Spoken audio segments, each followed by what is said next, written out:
Hello, this is JR Chatla, Gajaram Chatla. Welcome to my channel. పెద్దలు, కవులు, కళాకారులు, సాహితీవేత్తలు, సాహితీ ప్రియులు, సాహితీ సేవకులు మరియు కౌమారుల యొక్క ఉన్నతిని కోరే ప్రతి ఒక్కరికి, మేధావులకు, మరి తోటి యూట్యూబర్స్కు, మరి వీక్షిస్తూ నా ఛానల్ని లైక్, షేర్, సబ్స్క్రైబ్ చేసే ప్రతి ఒక్కరికి నమస్కారాలు.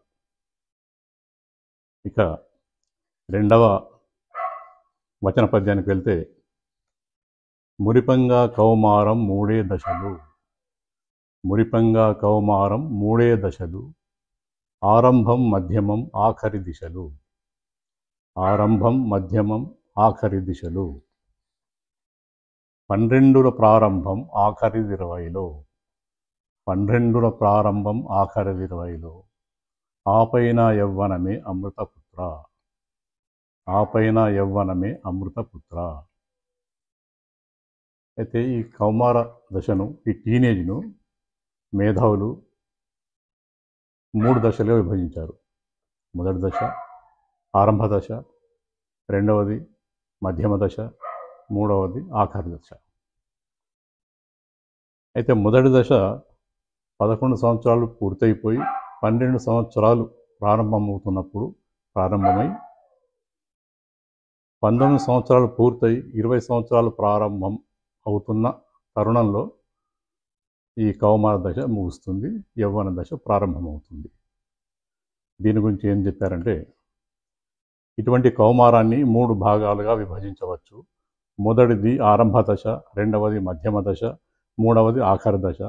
కౌమారం 11 సంవత్సరాల వయసు నిండగానే ప్రారంభమై 20వ ఏడు ప్రారంభమయ్యే నాటికి ముగిసి యవ్వన దశ ఆరంభమవుతుంది. ఈ పుస్తకం ఇట్లా ఎందుకు చూపిస్తున్నానంటే, ఈ కౌమారామృత శతకం పుస్తకంలో చదువుతున్నాను అని మీరు గ్రహించాలని చెప్పేసి చూపిస్తున్నాను.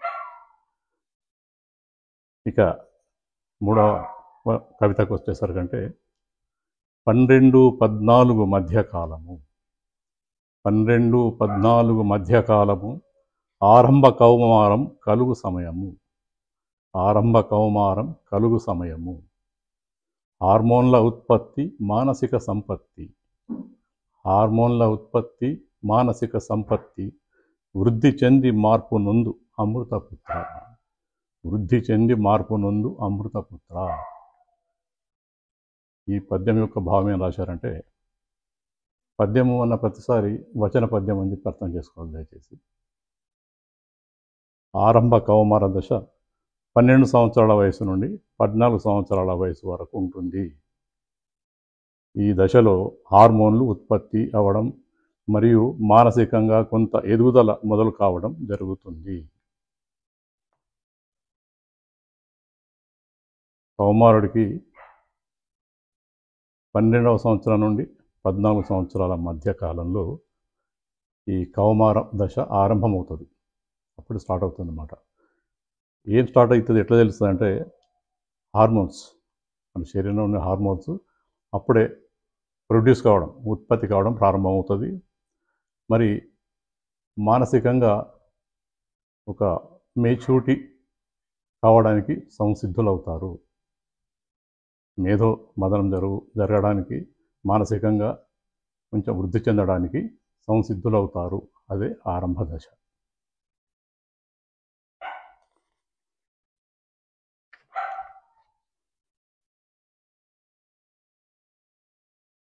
ఇక 4వ పద్యానికి వచ్చేసరికంటే, బాల్యపు ఛాయలు వీడుతూ సొగసుల నవ్యతలు చేరు, బాల్యపు ఛాయలు వీడుతూ సొగసుల నవ్యతలు చేరు, కౌమారపు స్వతంత్రం కుబుసం విడిచిన సర్పం, కౌమారపు స్వతంత్రం కుబుసం విడిచిన సర్పం, అపరిపక్వ ఆలోచన అపార్థాల అపాయం, అపరిపక్వ ఆలోచన అపార్థాల అపాయం, అప్పుడప్పుడే మొదలవును అమృతపుత్ర, అప్పుడప్పుడే మొదలవును అమృతపుత్ర.